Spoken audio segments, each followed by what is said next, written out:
Allu Arjun Pushpa cinema సక్సెస్లో నేను ఏదో రేవంత్ చెప్పినట్టు 3,000 రూపాయలు టికెట్ పెట్టుకుంటామని అడిగితే 1,100 రూపాయలకే ఇచ్చామని. వాస్తవంగా మరి 1,100 రూపాయలు అంటే కూడా అసలు ప్రభుత్వాన్ని ఎవడీమని అడిగాడు? 300 రూపాయలే పెడతానంటే కాదనడానికి ఏమీ లేదు.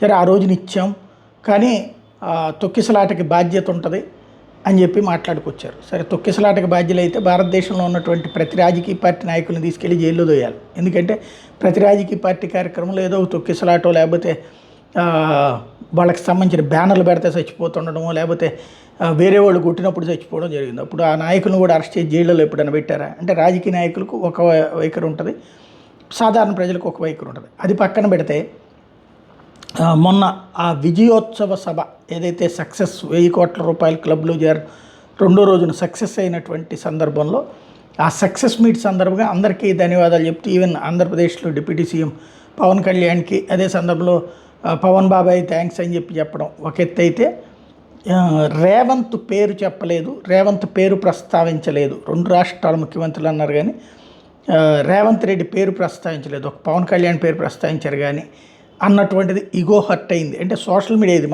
ఇది సోషల్ మీడియా కాలం, పబ్లిక్లోనే ఒక ఫీలింగ్ వచ్చేస్తుంది అనమాట.